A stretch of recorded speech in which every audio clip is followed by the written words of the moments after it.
Bang, bang, bang, bang, bang, bang, bang, bang, bang, bang. What up, y'all? What's good? What's good? What's good?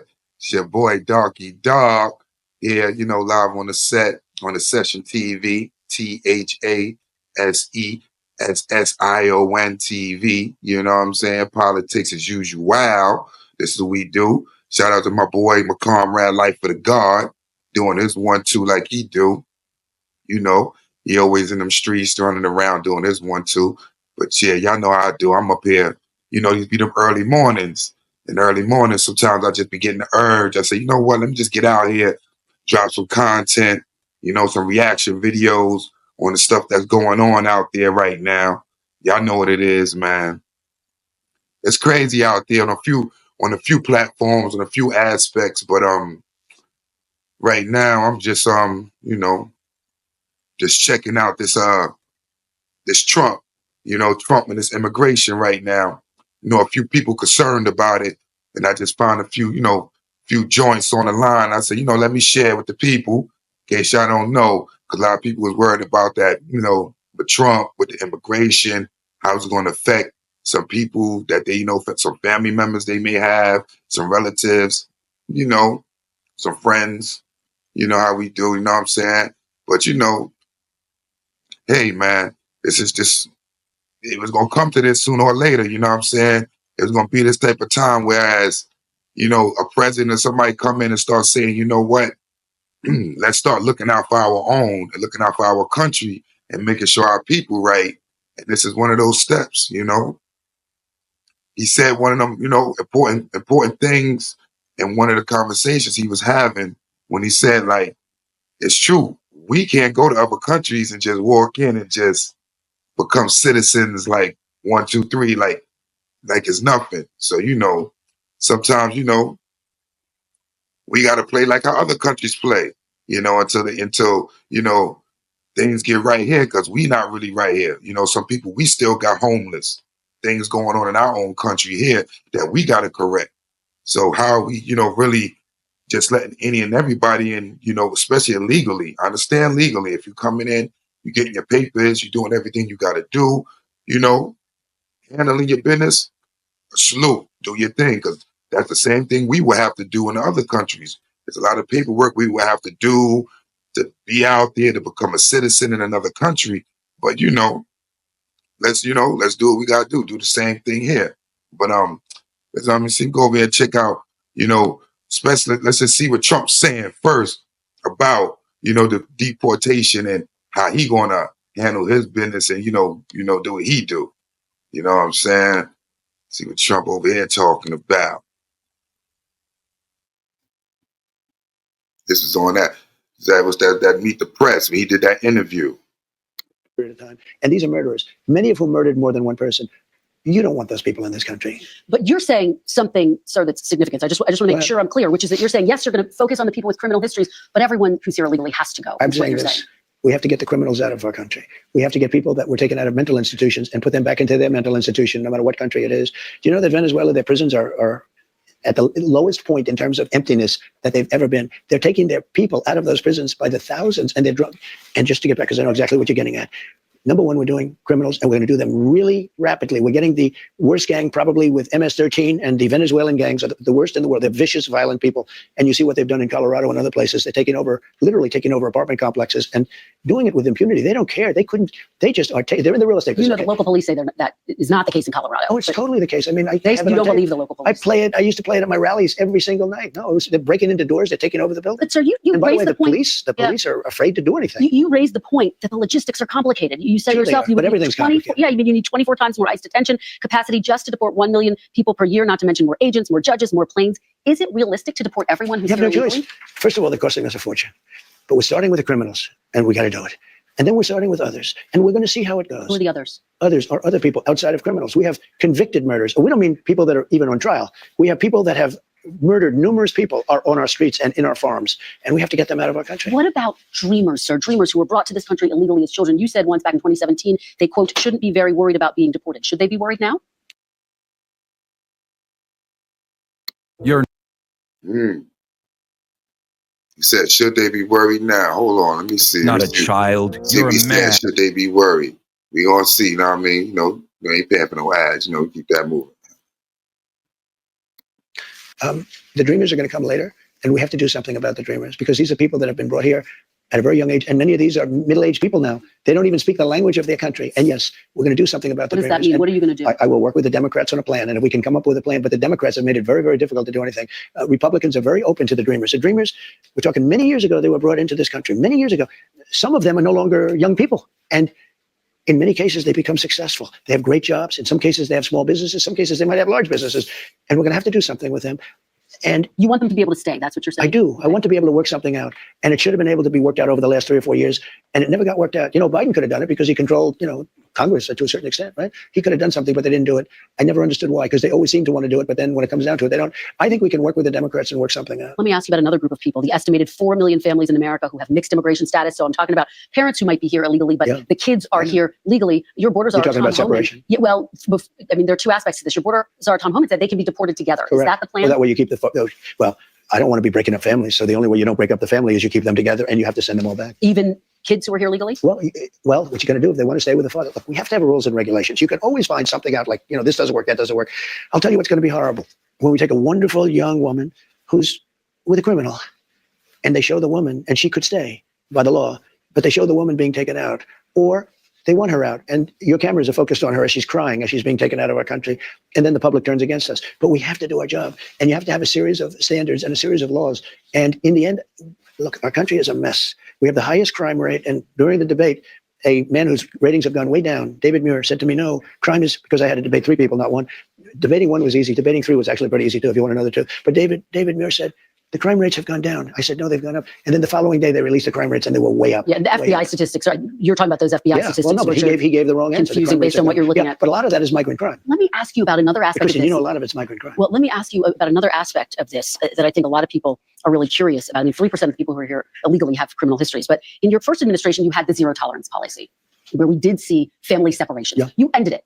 The purpose of that, though, to some extent, you talk about this at the time, was deterrent. You also had it with Obama. You do know that. He didn't have a zero tolerance policy. And you also know he built the jails for children. He didn't have a zero tolerance policy. But in 2014, he built the jails. You know that. I want to ask you about the zero tolerance policy. He didn't have a systemic, we're going to separate families. Families were separated when parents were a threat to the kids. We don't have to separate a family. This. Excuse me, Kristen. Yeah. We don't have to separate families. Yeah. We'll send the whole family very humanely back to the country where they came. That way the family's not separated. So no more family separations. You're not reviving the zero tolerance policy. Depends on the family. The family may decide to say, I'd rather have dad go, and we'll stay here. And in which case they have that option. But you're not going to revive your zero tolerance policy, which was put in place as a deterrent. Is there any universe where you would? Well, y'all see that there, man. Y'all see, what he's talking about on those levels there. And that's what I'm saying. Well, the separation part, we have to look into that. We have to see, how they would do that. I doubt they're going to really separate, mothers from child and fathers from children and stuff like that. So that's something they're going to really have to look into and find out how they're going to work that out. But, just got to, start filing the paperwork and getting everything situated on your behalf and whatnot. But let me check out another joint that they was talking about with, with the immigration status, on how Trump really was saying, how he was saying what he was, how they feel he gonna be doing, how he's going to be working this immigration thing here. Let me see. I mean, hey, this is what we got here. This is our president. The administration's immigration policies could mean for the labor market. Kate Rogers has been digging into where the impact could be felt the most. Kate. Labor market. Melissa, good morning. There's no denying the impact that immigration has had on the labor force post-pandemic, with everyone from the Congressional Budget Office to Fed Chair Jerome Powell pointing to immigrants as a force in strengthening the jobs market. Now, last year, immigrant workers made up 18.6% of the workforce. That was a new record, according to BLS data. But with those looming plans from President-elect Trump to enact mass deportations for illegal immigrants, the nonpartisan National Immigration Forum points to sectors from construction to technology and healthcare as the workforces that stand to feel the greatest impact from the expected loss of labor. American companies are going to feel the strain on labor costs. And we're going to be, depending on the skill level of individual you're talking about, we're going to be losing the fight for labor. Now, here in California, immigrants represented 1 in 3 workers from 2021 to 2023. Agriculture is an area that has relied increasingly on foreign-born workers as farmers age out of the workforce here. Younger generations, as we know, less interested in taking up the job. Advocates, including the California Farm Bureau, are pushing for reforms of programs like the H-2A visa program, which allows people from certain countries to enter the United States temporarily for on-farm jobs and earned legal status for its current workforce. Now, when asked about the potential impacts of the labor force of mass deportations, the Trump transition team told CNBC the president-elect would deliver on his promises to voters, adding, quote, President Trump will enlist every federal power and coordinate with state authorities to institute the largest deportation operation of illegal criminals, drug dealers, and human traffickers in American history, while simultaneously lowering costs for families and strengthening our workforce. How this all plays out, of course, remains to be seen, but we should also note here in California, our governor, Gavin Newsom, really teeing up a potential battle with the Trump administration, asking legislators this week to support a $25 million litigation fund to take on different issues that may arise from what they're calling potential federal overreach from the incoming administration. Of course, they promised a lot of activity, certainly, well, they would argue from day one, but you would imagine somewhere in the first 100 days, Kate, what do you think the timeline is going to be like? Not that anybody knows for sure. Not that anybody knows for sure, and talking to economists about this, there doesn't really seem to be a clear answer because, as you said, we don't know how long this will take to play out. I spoke to the Brookings Institution, and they're estimating a high and low end scenario for potential GDP impact in 2025, saying on the low end, it could be a $30 billion hit, on the high end, $110 billion. But again, so much up in the air as to how this plays out, guys. Okay, thanks. Kate Rogers. Hey, we know there's going to be a situation where, the economy going to be affected by immigration and stuff like that. Because, like they saying, a lot of people ain't going to want to take those jobs that, the immigrants are taking, that they're doing now. Because, a lot of those jobs don't pay much. So people aren't willing to take it. But, I mean, we're going to see. Maybe those jobs start paying the wages that some people may want. Maybe that'd be another thing that's Trump probably looking for, being that certain people aren't there to take a lower wage than you. So now the wage got to be suitable to what's going on to the economy that's going on in America. Maybe that's another play that he's trying to make happen. Maybe, who knows? Only Trump know what's going on. These guys, you got to play chess, not checkers. It's steps ahead. Sometimes you got to do one thing to hopefully later on another play happens to work out for the people in the economy. So I mean, it is what it is. But I'm not here just to go, saying like, I'm for deporting all the people or not. I'm saying? I'm just here for America, for my country. You know what I mean? But what's good for my country was good for my people, because like they say, we can't go to nobody else's country and set up shop and be what we want to be out there. We got to go through the laws and the rules and regulation. Sometimes they kick us out. So you know how it go, man. Y'all know how it go. But but for y'all out here that really want to see what Trump, this deportation that's going on, how he really gonna go. I checked out. There's another cat here. I mean, he broke it down. I like I like the way he broke it down for the people that's here. Darian on the immigration law. Shout out to him on his channel and stuff. He did a nice breakdown on it. So in case, anybody that's out there really want to get a full understanding of what this going to be about, check it out. And if you need some help, you can go check him out on his channel. He got, information on how to, file your immigration papers and stuff like that. So,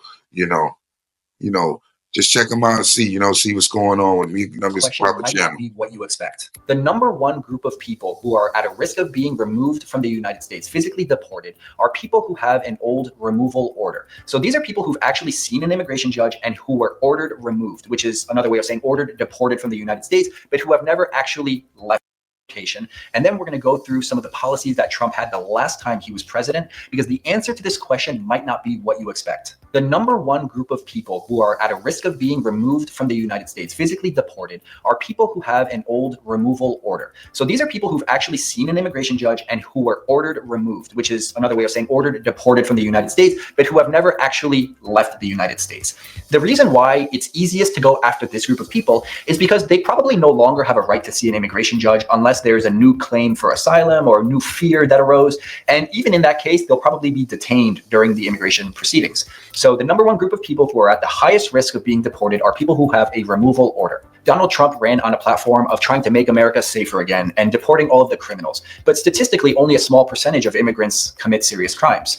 Those immigrants are probably at a very high risk of being detained and then ordered deported from the United States. If they've never been in immigration court proceedings before, they might have a right to see an immigration judge, which will clog up the system. So we'll see what happens with that. But if I was Donald Trump, or any president for that matter, I would prioritize the people who've committed serious crimes in the United States, because that will probably have the most net benefit effect on the United States as a whole. Another group of people who are low-hanging fruit and easy for the government to target are people who've overstayed their ESTA or visa waiver program, because these people oftentimes do not have a right to see an immigration judge. When you enter through one of these programs, basically the agreement is you don't have to go to a US consulate to apply for a tourist visa, and in exchange you can only come here for up to 90 days at a time, and you don't really have a right to see a judge in the event that immigration just wants to deport you. These are people who come here from certain European countries or even Canada. They can easily enter the United States, but they can also easily be deported from the United States if they overstay.